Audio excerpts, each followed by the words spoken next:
ഒരു മനുഷ്യ ആയുസിന്റെ 8% എന്ന് പറയുന്നത് കഴിഞ്ഞു പോയ 5 വർഷമാണ്.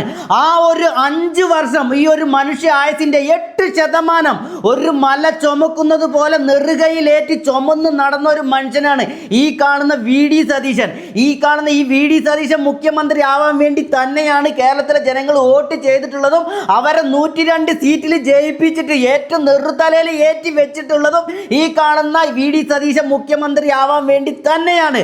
അത് 100% സത്യമിട്ട് പറയണു, അല്ലെങ്കിൽ ജനങ്ങൾ പറയട്ടെ, അല്ലാതെ മറ്റാർക്കും വേണ്ടിയല്ല. കഴിഞ്ഞ 5 വർഷം പ്രതിപക്ഷ നേതാവായി ഊണില്ലാതെ ഉറക്കമില്ലാതെ കേരളത്തിൽ അങ്ങും ഇങ്ങും സഞ്ചരിച്ച് ഒരു തരി പോലും റെസ്റ്റ് എടുക്കാതെ ഈ ഒരു പാർട്ടി ഇത്രയും ഹൈ ലെവലിൽ കൊണ്ടുവരാൻ ഏറ്റവും കൂടുതൽ നമുക്ക് എല്ലാ കാര്യങ്ങൾക്കും മുൻപന്തിയിൽ നിന്ന ഈ ഒരു വി ഡി സതീശൻ മുഖ്യമന്ത്രി ആയേ പറ്റുള്ളൂ.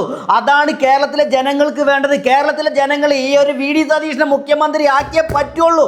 അതിനു വേണ്ടി തന്നെയാണ് വോട്ട് ചെയ്തിട്ടുള്ളത്. ഒരു ഭരണമാറ്റത്തിന് വേണ്ടി തന്നെയാണ്. അതും വി ഡി സതീശൻ തന്നെ മുഖ്യമന്ത്രിയായി വരണം.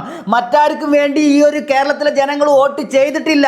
മറ്റാരെയും ഇഷ്ടമില്ലാത്തത് കൊണ്ട് പറയുകയല്ല. കോൺഗ്രസ് പാർട്ടികളെയും അതേപോലെ മറ്റുള്ള പാർട്ടികളെല്ലാം ഇഷ്ടം തന്നെയാണ്. ഇതുവരെ ഭരിച്ചിട്ടുള്ള മുഖ്യമന്ത്രി ഇഷ്ടം തന്നെയാണ്. പക്ഷേ ഒരു ഭരണമാറ്റം വേണം, ഒരു ജനങ്ങൾക്ക് ഒരു മാറ്റം വരണം എന്ന രീതിയിലാണ് നമ്മൾ ഭരണമാറ്റം കൊണ്ടുവന്ന് കോൺഗ്രസിനെ ഈ ഒരു 102 സീറ്റിൽ ജയിപ്പിച്ചെടുത്തിട്ടുള്ളത്. അതും വി ഡി സതീശനെ കണ്ടുകൊണ്ട് തന്നെയാണ്, വേറെ ആരെയും കണ്ടുകൊണ്ടല്ല.